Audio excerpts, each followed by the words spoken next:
Hey, salut, j'espère que tu vas bien et bienvenue sur la chaîne. Et comme tu le sais, sur cette chaîne, on parle investissement et surtout investissement immobilier. Et aujourd'hui, on va parler d'un projet précis, d'un exemple concret d'investissement.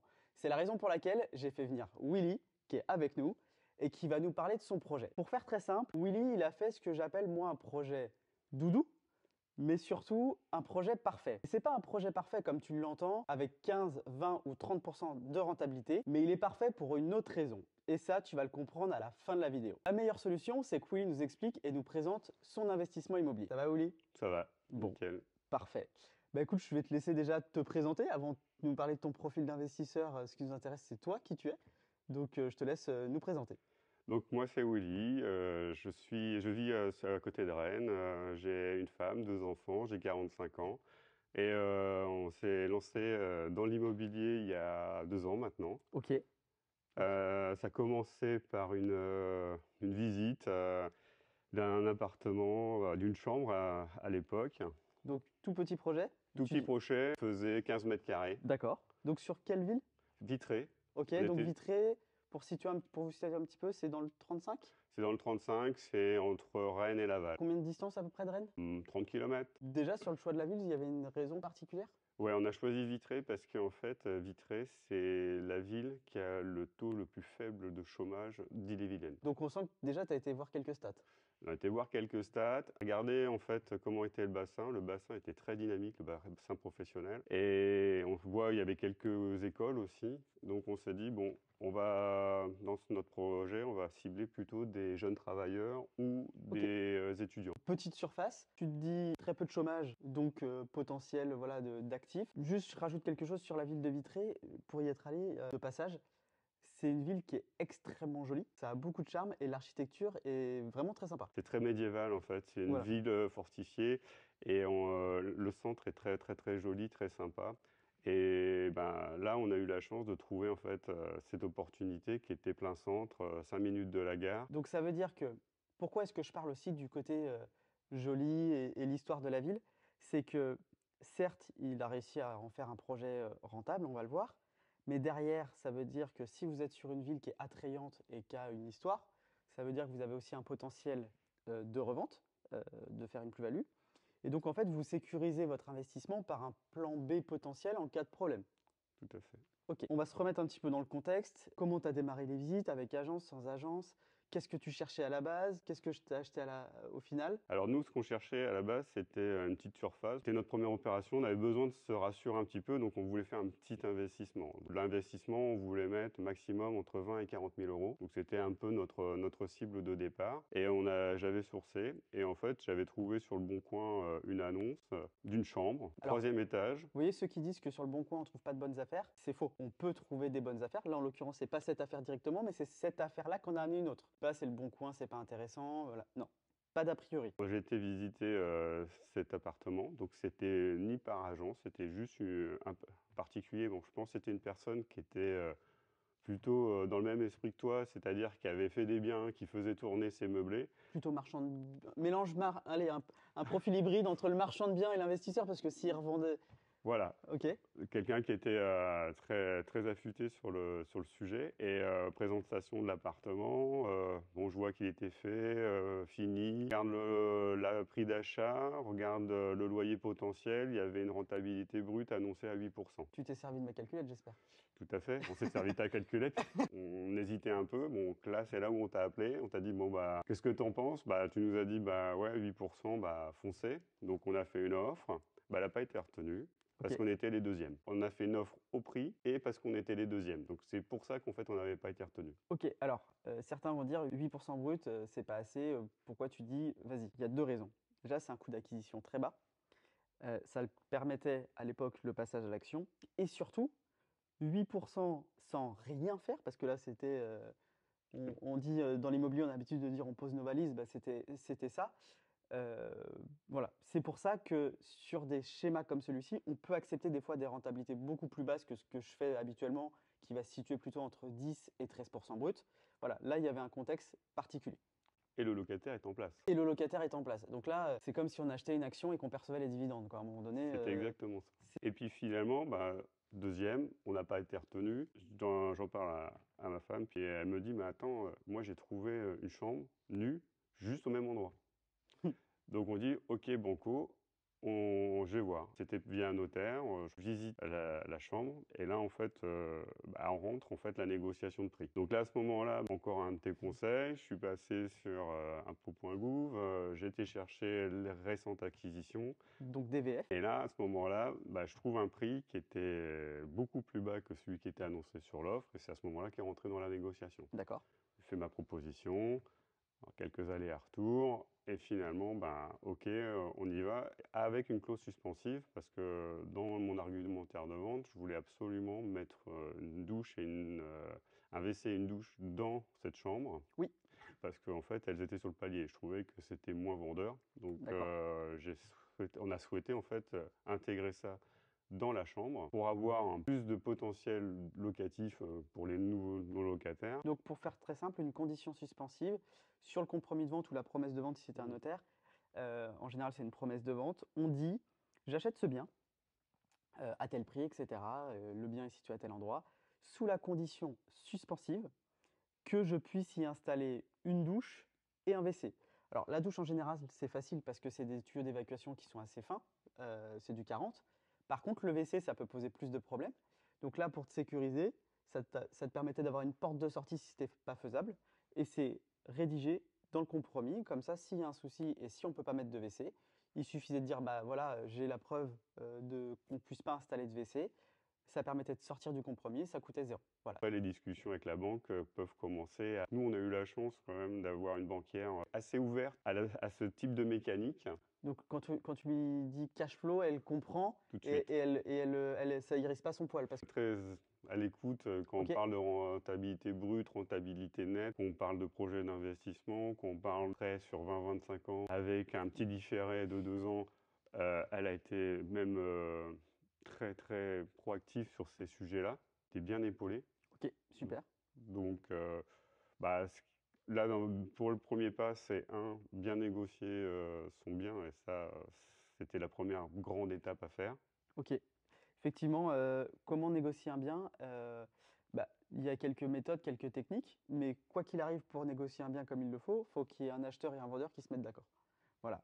Après, votre rôle en tant qu'acheteur, c'est d'apporter des éléments qui vont contribuer et qui vont aller dans le sens de votre offre, sans froisser votre vendeur potentiel. Et ça, il y a des techniques et des méthodes pour ça, et ça fera sûrement l'objet de certaines vidéos. Mais aujourd'hui, on a des outils en notre possession pour pouvoir négocier ou en tout cas apporter de l'eau à notre moulin.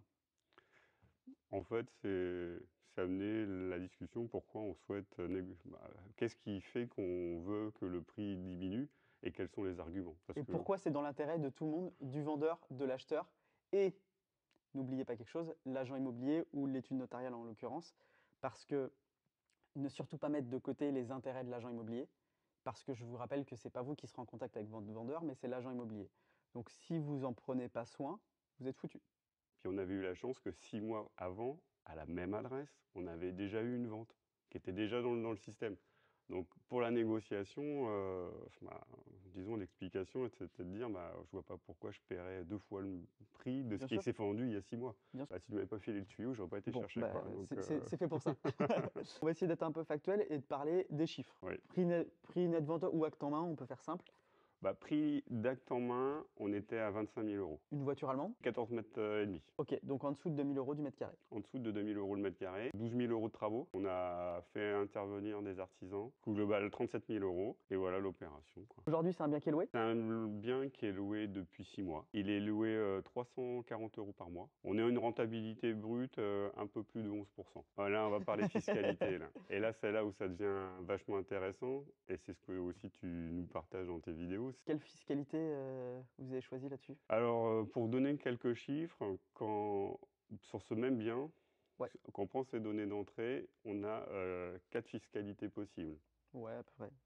Il y en a 2, on va dire, au réel. Oui. Et il y en a 2 ce qu'on appelle en meublé. Alors, pour faire simple, on en a 2. On a soit le meublé d'un côté, la location vide de l'autre. Et dans ces deux-là, on a un réel et un forfaitaire. Voilà. Donc, si on prend la location nue on va dire, il y a 2 régimes. En fait, si on avait pris ce choix-là, si on fait un horizon à 10 ans, on aurait, on va dire, après impôt, un cash flow à peu près de 4 000 €. Ouais. Oui, en fait, tu aurais surtout commencé à payer des impôts dès la première année. Ouais. Parce que ce qu'il faut comprendre dans le logement nu au forfaitaire, on n'abat que 30% des revenus et les 70% restants viennent se rajouter à votre tranche marginale d'imposition. Donc vous allez payer, donc, suivant votre tranche de l'impôt sur le revenu et 17,2 de CSG. Voilà. Donc dès la première année, là, on payait de l'impôt, ça n'avait aucun sens. Donc là, on a été regarder toujours dans la location nue, on a été regarder au réel. Ouais. Et au réel, on faisait 6 500 sur 10 ans. Ok, et tu commençais à payer de l'impôt à partir de quand? Parce Au que tu bout avais...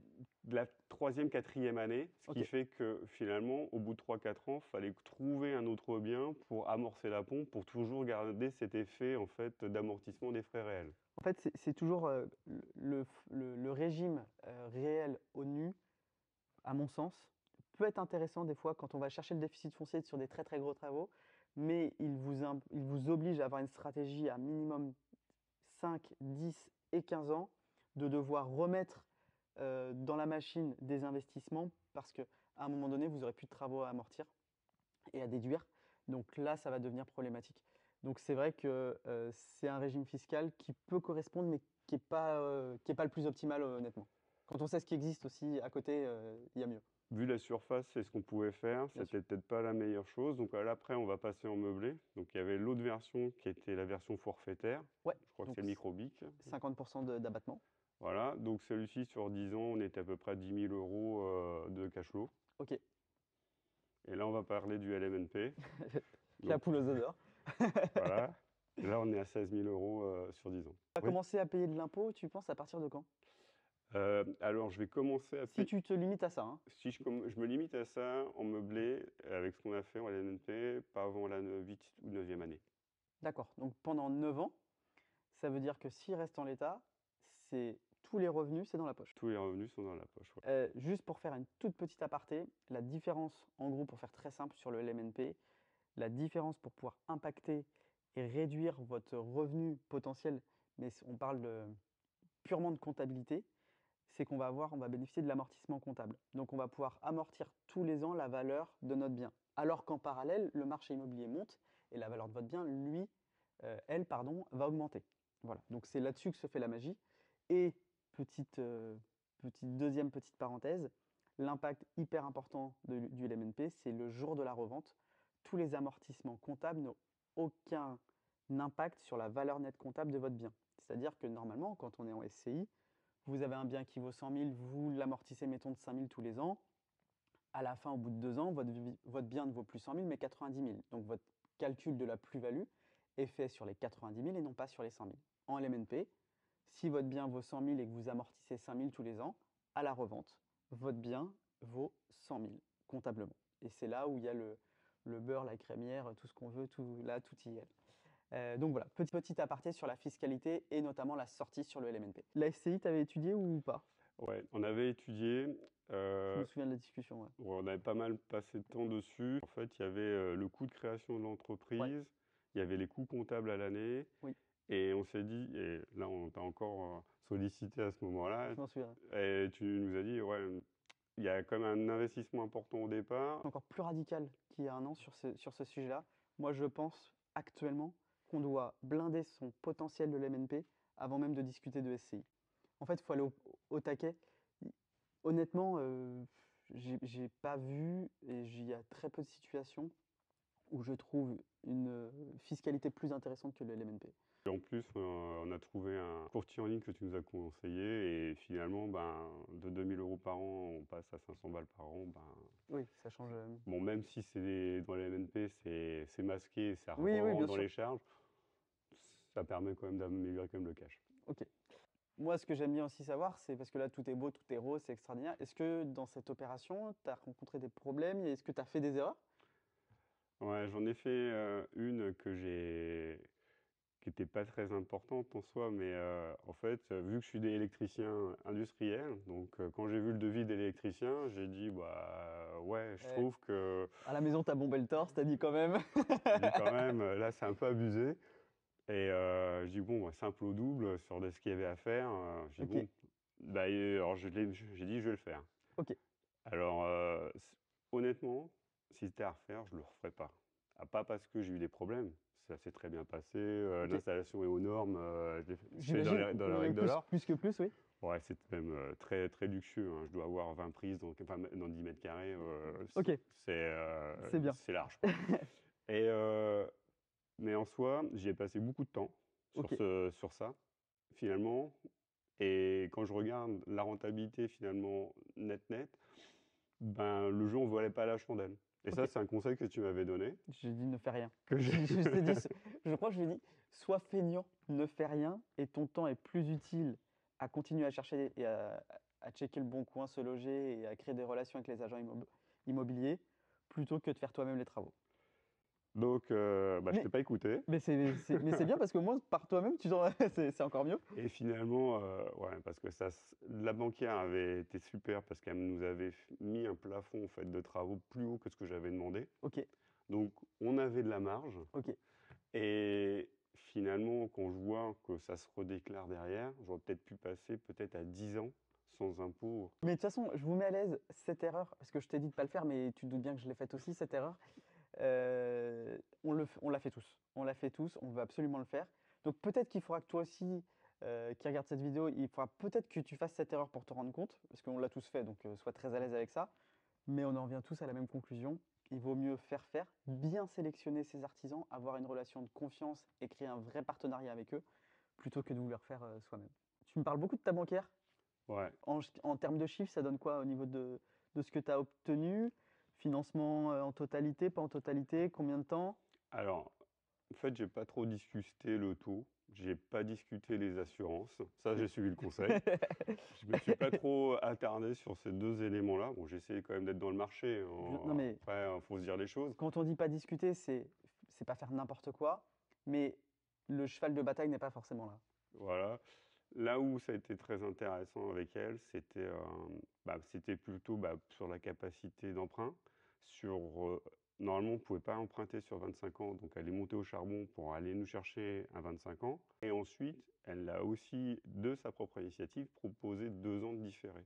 Donc en fait, on est potentiellement sur du 27 ans. On est sur du 27 ans et pour l'instant, ça tombe et ça sert, on va dire, de provision pour des surprises. Fonds de sécurité? Voilà.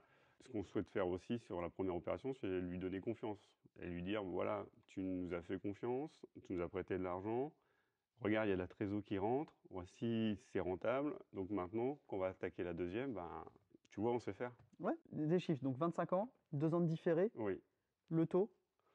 je m'en souviens plus. Bah, ça veut dire que tu m'as bien écouté, ça me va bien. La mensualité? On est à 154 euros. 154 euros pour 340 euros. Ouais. Ok. Combien d'apports? Magnifique. Les conclusions avec ta banquière, c'est que maintenant, elle voit que tu sais faire, elle a confiance, bah, c'est pas mal. C'est génial. Ce qui est important aussi dans un investissement, et ce que je constate, c'est que très souvent, le passage à l'action est très très dur parce qu'on a peur, on est inquiet. Voilà. C'est plus les freins mentaux qui nous empêchent de le faire plutôt que notre réelle capacité personnelle et notre réelle capacité financière. Toi, enfin vous, avec Laure, comment est-ce que vous avez vécu ça? Comment est-ce que déjà de base, c'est dans votre nature d'être, bon j'ai la réponse, mais votre nature de, entre guillemets, pas prendre des risques, parce que pour moi, c'est même passer chez le notaire, c'est même plus des risques, c'est du normal, c'est du banal. Comment est-ce que vous avez vécu ça? Ouais, c'est vrai qu'on n'a pas des profils, on va dire, à risque. On est plutôt des gens, des épargnants, des gens qui, voilà, qui n'ont pas forcément, ou qui ont bien mesuré, calculé tous leurs risques avant de se lancer. Et là, en fait, finalement, ben, avec ce qu'on vient de faire comme opération, ben, on a des déclics maintenant. Il y a des freins qu'on n'a plus, c'est-à-dire qu'on calcule très vite la rentabilité brute, hein, Je sais grâce à quoi. avec la calculette. Elle permet de dire rapidement, OK, on est à tel montant du mètre carré, avec le taux de travaux qu'il y a eu aussi avec Alex que tu as fait dernièrement. Tu vois vite avec les travaux où est-ce que ça va te mener. Ça dépend ce que tu veux faire comme travaux.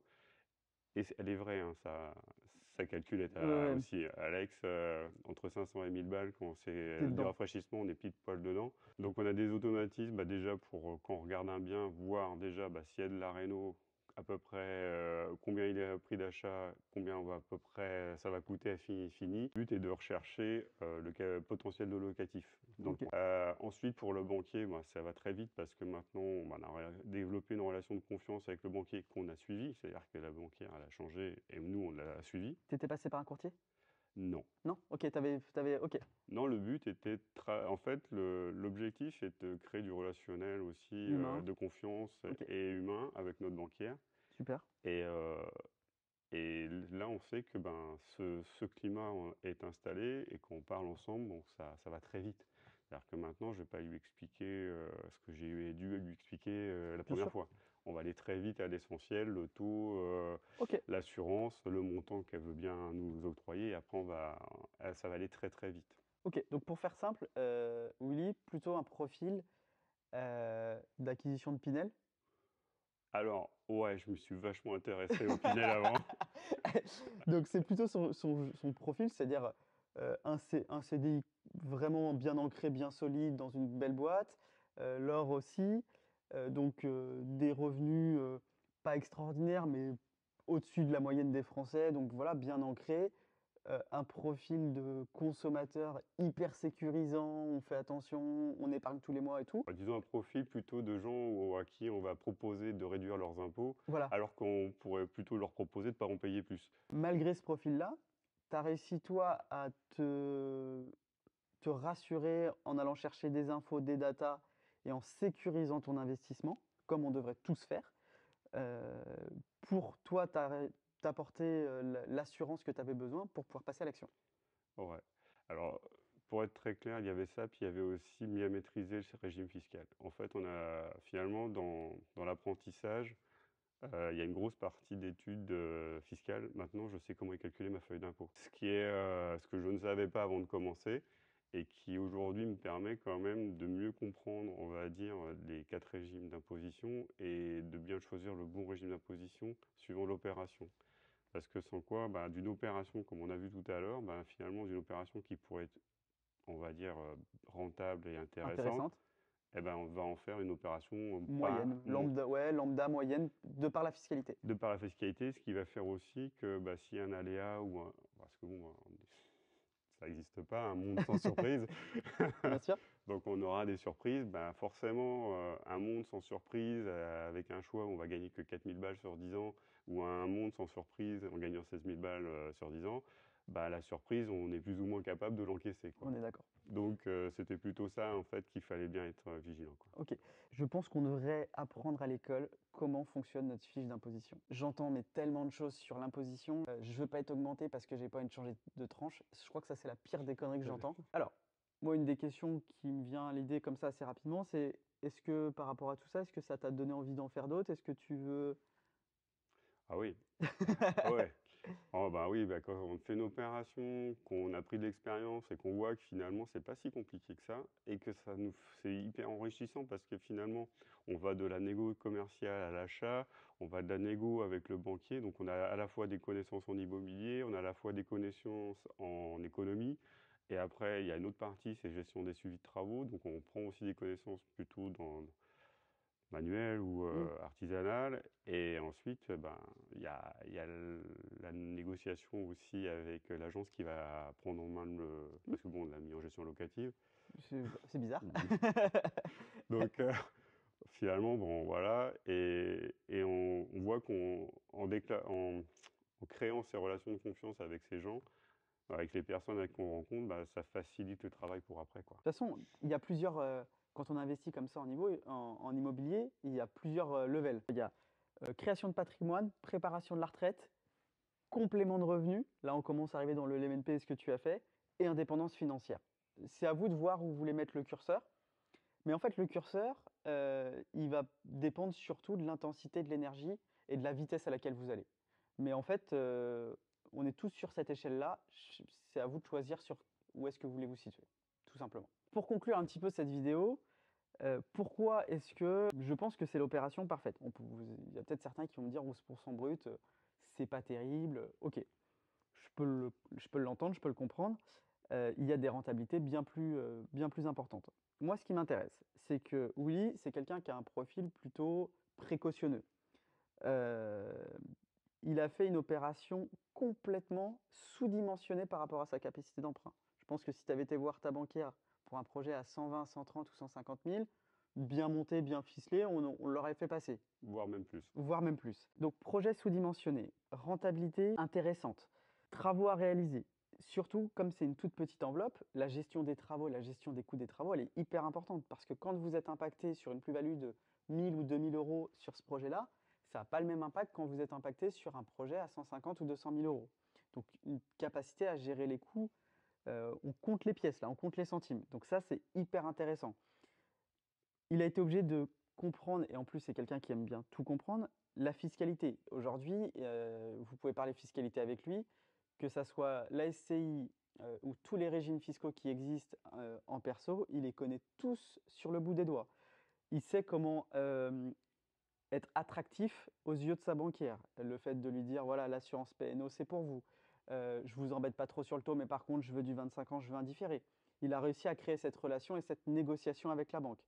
Il a su créer une petite équipe d'artisans, des gens de confiance, où tu refais un investissement dans ce secteur-là, c'est les premières personnes que tu vas contacter. Ça s'est bien passé, ils sont cohérents en termes de prix. Donc voilà, là l'équipe commence à se constituer. Tu as ton agence immobilière qui te fait la gestion locative, ça se passe bien. Donc si demain il doit avoir de nouveau un bien, hop, il ne se pose pas de questions.